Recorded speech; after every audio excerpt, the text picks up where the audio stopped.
Coventry City have absolutely flown out the traps in the EFL Championship, with Frank Lampard taking his team to brand new heights at the Ricoh Arena. Now, the big conversation in this video is going to be, are they the best team in the division? Now, obviously, there's a lot of things we can talk about in regards to Coventry City, whether it be Brandon Thomas Asante, whether it be the amount of goals they've scored, or the least amount of goals that they have conceded. It is a huge conversation point 9 games in. And can Frank Lampard take them to the promised land of the Premier League? Now, you can obviously let me know your thoughts on that down in the comments. And if you have not done so already, make sure you hit that like button, hit that subscribe button, and turn on that notification bell. This is a brand new channel where we talk all things. This is a brand new channel where we talk all things EFL. So let me know what you want to see down in the comments. But let's get into it.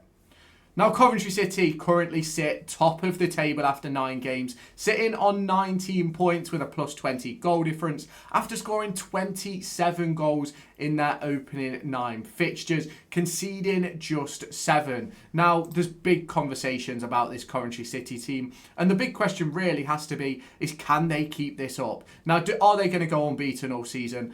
Highly unlikely. But is it possible? Of course it is. Anything is possible. But in a 46-game season of the EFL Championship, injuries will happen, suspensions will happen, and that will then lead to changes. Now, they face up against Blackburn in a couple of weeks' time. And is it going to be another trouncing for Coventry City? Probably it will be. Now, over the course of the last 3 games, they scored 3 without reply against Birmingham, 4 without reply against Millwall, and 5 without reply against Sheffield Wednesday. And it's been a huge start to the season for them. And I think you can't talk down the impact that Frank Lampard has had on this team. They were absolutely outrageous last year for the vast majority of the season. And in my opinion, were very unfortunate not to actually make it to the playoff final. Obviously, the team they lost to in the end ended up going on and winning the playoffs and ending up in the Premier League. But it's one of those for me where Coventry City have been absolutely outrageous.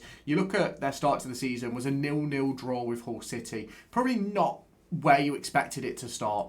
But then they win 1-0 against Luton, and it just goes from strength to strength there. 5-3 against Derby, 7-1 against QPR, a couple of draws against Oxford, Norwich and Leicester. But then you look at the recent fixtures, 3-0, 4-0, 5-0, and you cannot talk down this squad. They are absolutely unreal. Now, I'm not a Coventry City fan, but you have to give them credit where it's due. They're averaging 3 goals a game, and they're averaging a concede of 0.8. They've had 5 clean sheets in 9 games, and they average 53.4% possession. In terms of average expected goals, they are by far and away the best team in the division with 22.4.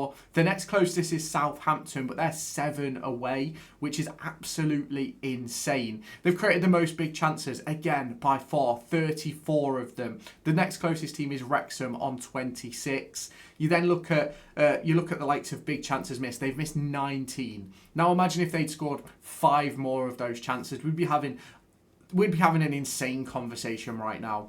And if we look at touches in the opposition box, it shows you exactly what Frank Lampard is getting his team to do. 322 touches in the opposition box. The next closest is Bristol City on 233.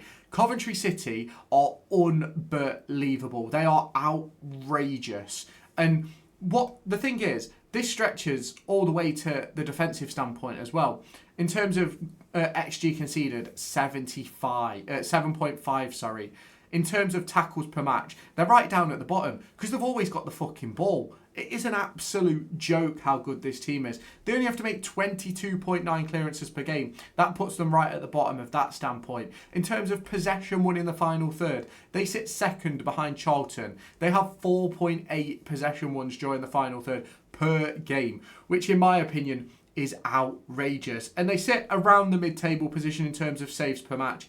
They make 1.9 saves in terms of the goalkeeper, which for me is outrageous in itself. Like, you look at teams like Sheffield Wednesday, Derby County, they're up there in around the 4 saves per game, which I think when you give yourself that many opportunities to stop, you're gonna concede goals, and it shows why Coventry City have only conceded 7 this season. They don't make many fouls either, 9.9 per game, and they've only picked up 20 yellow cards this season. Now, that is quite a lot of yellow cards, do not get me wrong, but ultimately, Coventry City, by far and away the best team this season. They've made some unbelievable moves across the course of the last few months. You go back to bringing in Matt Grimes back in January, a great move. He's been a key part of their team this year. You look at the introduction of Kane Kaiser-Hayden, I think that's a great move. Cole Rushworth has been a great move. And don't get me wrong, I'm not saying that all of these players are like the best thing since sliced bread, but they're all having an impact, and that is the most important thing. When you can have an impact and you can cause your team to go and win 5-0, I think it speaks volumes. Now, don't get me wrong, some of those players who I've just mentioned, like the likes of Kane Kaiser-Hayden, haven't necessarily played the most minutes in the division. But when you've got players like Victor Torp, you've got players like Matt Grimes, you've got players in that back line like Bobby Thomas, and obviously a goalkeeper of the ilk of Cole Rushworth, you cannot really be complaining. The forward line is absolutely ridiculous as well. Thomas Asante hitting form, Haji Wright hitting form, Mason Clark. You look at Sakamoto as well. I think he's unbelievable. And that's without even discussing a player by the name of Jack Rudani. Rudani is arguably the best midfielder in the Championship, in my personal opinion. Now, you can all have your own says on that, but this season, 6 starts, 2 goals, 1 assist so far this season. Hasn't played since the 20th of September up against Leicester, so hasn't really been a part of this huge run of form that they're in over the last 3 or 4 games. But, in my opinion, one of the best players in the division and one of the best players that Frank Lampard could have at his disposal. Now, you look at the way this team has set up over the course of recent weeks, and it essentially is your old school 4-4-2. And for me, it is absolutely outrageous that Frank Lampard has got this working the way it is.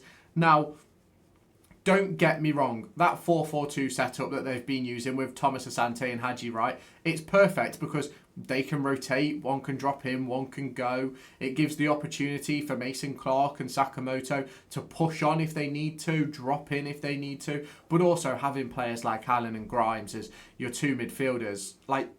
There's not really many people in this division that can compete with that.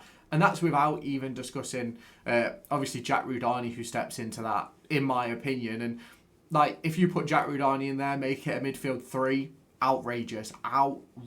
And I'm really impressed with Coventry City. You only have to look at their performance versus Sheffield Wednesday at the weekend.